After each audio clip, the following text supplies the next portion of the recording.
That is right, ladies and gentlemen, we finally did it. I started a second YouTube channel, and this one is going to be dedicated, that's right, entirely dedicated to Watcher of Realms and discussing the game and the heroes and all those sorts of good things. So if you're new here, make sure to go ahead and hit that subscribe button if you want to see more of this content. And then also go ahead and hit the bell notification if you want YouTube to notify you when I upload a video. So today, we are talking about a champion that I think is quite special, and that is very fitting considering this is the first ever video. It's a special video, it's a special champion, it all works very well together, and that is Eona, who is an epic mage inside the game, debatably one of the best mages, certainly at an epic level. And what's special about her too is every single player is guaranteed, no matter what, to be able to get her. All you have to do is spend around $5 of your currency for the starter pack and you can get her. Of course, she is available in regular summons as well. She's an absolutely fantastic looking champion, or hero. I'm probably going to refer to them as champions because I come from Raid Shadow Legends. So, you know, it is what it is. And she is certainly not too hard on the eyes either, so to speak, right? So we're going to talk about her. I'm going to showcase her inside Gear Raid 1. Let's go ahead and take a look at her skills. First, basic attack. Very, very basic. It's going to deal 110% AoE damage to one enemy. Now, it's not really AoE damage if it's one enemy, obviously, right? So it's kind of a bit of a counterintuitive part of her kit there. It does 100 damage at base level. You get the extra 10% by skilling her up. She has a auto, which increases attack speed by 150 for 15 seconds once every 25 seconds. This is insane. This is at a 100% increase for 10 seconds every 25 seconds. Even that is insane if you don't book her up, right? So having this increase up for 15 seconds every 25 means that you're only without this increase every 10 seconds, right? So for 10 seconds, she's going to be a little bit slower, but this is just absolutely insane. Her ultimate, during the ultimate that lasts for 20 seconds, each attack summons a star domain at the enemy's location, dealing 50% AoE damage. And then Star Domain actually slows down enemies in range as well. After a while, multiple stars will fall within the range of the Star Domain, dealing 40% AoE damage 4 times. This is a 700 cost ultimate that lasts for 20 seconds. She can cycle through her skills very, very quickly. Her talent is every 4 attacks launched, trigger a starburst, dealing AoE damage around a large area and inflicting slow upon the targets. During the ultimate, starburst increases the range and total stars of Star Domain. So the Star Domain is essentially going to burst out into a wider range, essentially, and it's also going to increase the total stars that fall as well. So you can see she has a very basic kit with just a lot of DPS and a lot of continual DPS, right? Because she's increasing her own speed. She's increasing, basically just her attack speed gets increased. And then during the ultimate, she's essentially just continuously pumping out damage. And not only that, she's also slowing enemies down with her talent. So because of that, she's keeping people in her range for longer. Overall, she's just an absolutely insane hero. For a artifact, I have her in a level 13 tier of Twilight. I could have, of course, put her into my level 25 tier of Twilight. That is a tongue twister, apparently. But I decided to make this a little bit more accessible, right? Especially with the new stages of Artifact Material Raid. It's a little bit easier to get these particular artifacts. In terms of awakenings, let's go ahead and take a look at what she can do. A1, during the ultimate, each attack triggers a starburst. Awakened 2, she's going to get attack plus 5%. Awakened 3 increases the damage of Starburst by 50%. This is a pretty big awakening. Crit rate plus 8% on Awakened 4. And in Awakened 5, she's going to increase the ultimate duration by 5 seconds, which will bring us to an overall ultimate duration of 25 seconds, which is very solid, especially considering how low the cost is for it. How do you want to build her? Well, this is the gear that I have on her, and I know you're probably thinking, oh my god, you got Ancient Infernal Roar on there. To be honest, the gear is not that good. You can probably see on the left-hand side here, she is in a broken set, so if you had Warlord on the left-hand side, she's immediately going to be a far, far better build. The stats are certainly nothing too crazy. I'm a late-game free-to-play player, so these stats are kind of just good for my account, essentially, right? And this is the gear that I have on Comet usually, so In terms of speed, she's running at 339, 121 on the crit rate, and then 297 crit damage. Obviously, ideally, you're going to want the crit rate a little bit lower, and then you'll want probably either more crit damage or maybe a little bit more attack, since she's only at 13.5. So, you know, you kind of balance those two out. In terms of the rolls, we're obviously looking for attack speed, attack bonus, crit rate, crit damage, and then flat attack anywhere we can get it. So that's kind of what we got going here. A fantastic piece from the Salvation breastplate here. Actually, this is like prime example of why you should sometimes roll pieces that aren't in an ideal set, by the way, because this is just too good to ignore, right? Infernal Roar, we got a crit damage bangle. We got an attack bonus amulet. Very decent piece here. If this was flat attack, it'd be a little bit better. And then we have an Infernal Roar attack bonus ring, of course. Again, you know, a little bit better crit rate roll here would be nice too. But this is essentially as good of a piece as you can get, right? So it's attack main stat, crit rate, crit damage, attack speed, and then attack flat stat. This is basically the best kind of piece in the game. If you're running her in a set, I would not necessarily recommend Infernal Roar. I just want to make that clear. I don't think this is a very good set for her. You're going to be far better off running something like a Soulbound Arcana, or some of your other tier 3, is it? Tier 2 sets, right? So Soulbound Arcana is going to be a lot better. And then, of course, for tier 1 sets, you know, kind of just run whatever you want realistically at the end of the day, right? Because these tier 1 sets, you're either going to outgrow them, or they're just not really going to get too much use in the end game. So just any sort of a damage set. And realistically, with tier 1 sets inside this game, I would say you're almost better prioritizing stats over a set bonus, because the set bonuses aren't too incredibly strong on those gear pieces. So that's just something to keep in mind. I would definitely recommend booking this hero out, because she does maintain a lot of value even into the end game. So my account has not quite yet beaten Gear Raid 1 Stage 21. So we're going to be showing her off on Stage 20, and I'm going to have Power of Dominance on simply because I don't want this to be a pucker factor run. I just want to showcase what she is capable of. So this is the team she's going to be surrounded by. I'll move over a little bit here so you can see we have Demi up here, who is essentially just being the Lord for this faction. If you don't have Demi, you can, of course, bring Aeon or Abizu, who a lot of players will have because I believe she was a fusion. If you're lucky enough to have Morrigan, go ahead and use her as well, of course, right? And then on the bottom side here for faction leaders, we have Raiden, because I don't have Venoma or Cyrus. So you can definitely upgrade a little bit there. In terms of other heroes in this composition, I know I have an Eloin in here who is one of the best rage regen champions inside the entire game.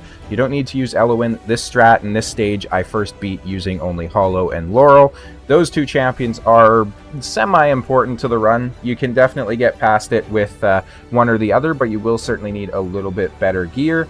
And then with my Boreas, he's not in too crazy of gear either, right? So he's just in kind of like a basic Infernal Roar. Sorry about keeping on picking my face. I have something in my eye, apparently. But you can see he's only got like 10k attack, and then he's got 325, you know, he's got good crit rate and crit damage, of course, but you could replace him with somebody else. Essentially, why he's here is to inflict anti-healing. I'm not necessarily depending on him for damage. And in fact, obviously he has less attack, but he is going to be in Dolores range. So this is something to keep in mind as well, because this is a legendary champion, right? So he has about 3,000 less attack, about 2,500, 3,000 less attack than my Eona, but he has a significant amount more crit damage, right? So he's got a little bit more attack speed, I think, as well, but he's got about 80% more crit damage, roughly. And you're going to see the damage difference between these two. So you could replace him with anybody else who's doing anti-healing. So, you know, for example, if you have Artemis, Artemis is fantastic for this. If you have somebody like a, where is the other man that does this? So we got so many right here. If you have Lasir, Lasir can do very well as well in this role. And then, of course, Demi does actually bring the anti-healing herself as well. Essentially just any anti-healer, and you're going to do perfectly fine. Callista is not important in this run. Everybody has her, though, right?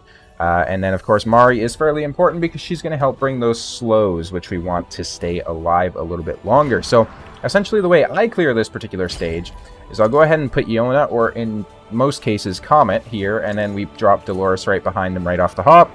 Now, we save up a little bit of cost. We put down Boreas as soon as he is able. We save up cost once again. We get Laurel as soon as she's able to go down, and we place her right here.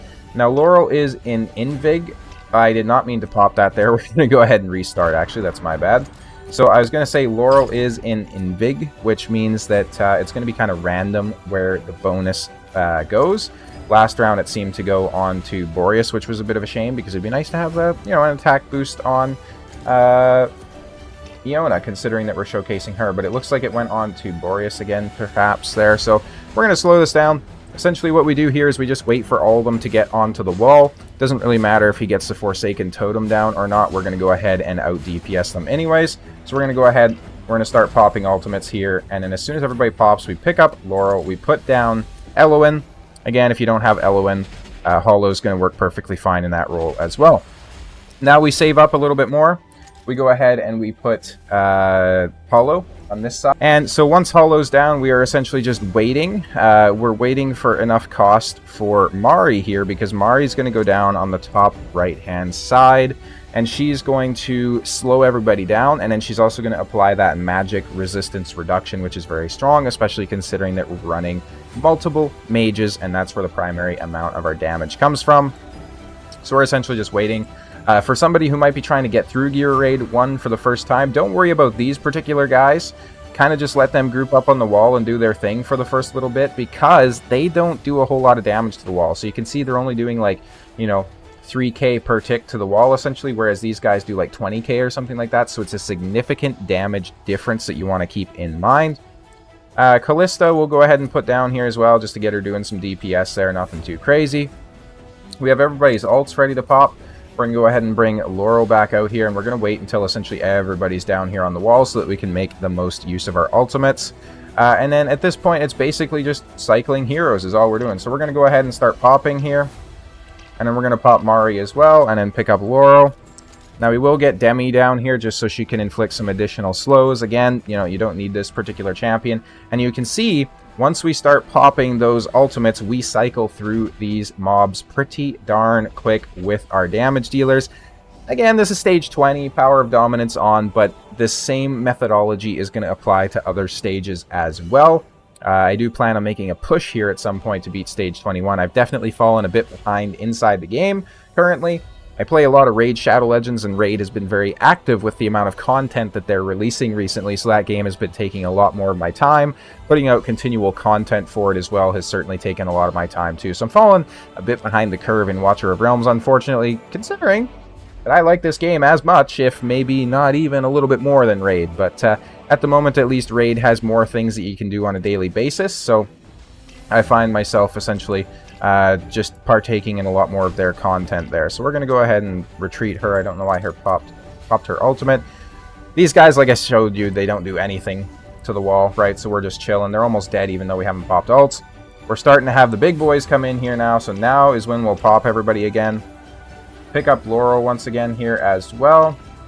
We're going to go ahead and do that, and then we'll pop Mari here too. And we're just cycling through it nice, cleanly. Nothing too much to worry about. If your heroes up here start to get a little bit low, especially with all the red boys coming around, because they do continuous damage to the platform units around them, just go ahead and pop your Hollow or your Eloin or your Vortex or whoever you might have up here, right? And they're going to do some good work for you. And you can see that Eona's Rage Regen is just absolutely out of this world. And I don't even necessarily have her built for a whole lot of Rage Regen. So she is fantastic. She's got a very low-cost ult, of course, which helps a lot. And we're kind of on the final push right here, right? So 20 seconds until Laurel comes back. We might not even need it, though. Callista is very nice for this stage 2, helping keep the enemies off your wall, right? That's very, very nice. It's definitely an underrated part of her kit, I think, especially for progression for most players. I'm very happy with her. I think she looks absolutely fantastic as well visually. I just love the way that the champion looks. We're going to put Laurel down. We're going to pick her back up, and we're just going to cycle through everybody here as well. So let's just wait for him to come back. We don't even really need to, though, because we don't need anti-healing on the boss anymore. So we're just going to pop everybody, try and take him down as quick as possible. And it should be pretty fast here. As you can see, Mari is a fantastic champion who I'm going to do another showcase on at some point. And she has this magic damage taken as well as physical damage taken debuffs, essentially, which just absolutely help your runs so much. She can definitely turn the tide. I used her for a while inside Guild Boss as well, and she did good things there, to say the least. So we're almost there. We're at the last 6%. The run is certainly a little bit longer than it could be if it was optimized, right? So, and again, all of these champions pretty much are substitutable. There's any number of combinations of champion that you can bring in here, or heroes, whatever you want to call them, which is absolutely fantastic. And in terms of showcasing the damage and whatnot, let's go ahead and take a look at that. I'd like to hear some predictions down below before I showcase the damage. What do you think Eona did, and do you think it was higher than Boreas, even though he has more crit damage and whatnot? These are the stats.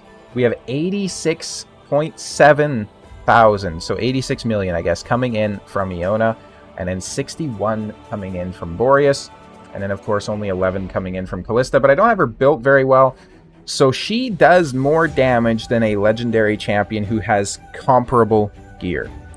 This is absolutely insane, and you could argue that the 3000 attack makes the difference for Boreas. Again, they're both under the effect of Dolores, and then I believe he also got the buff from Laurel there as well. So she is a very viable damage dealer for all stages of the game, essentially. Even late game players I still see getting use out of her. There's people that are using her inside the gear dungeons as well, which is obviously pretty much the most late game content that we have currently. And then those slows can really be used to good effect inside GVG content as well. So don't hesitate. If you have Eona, if you pulled her, if you bought her, build her out, enjoy her, and let me know how it goes. That being said, thank you guys all so much for watching. See you next time.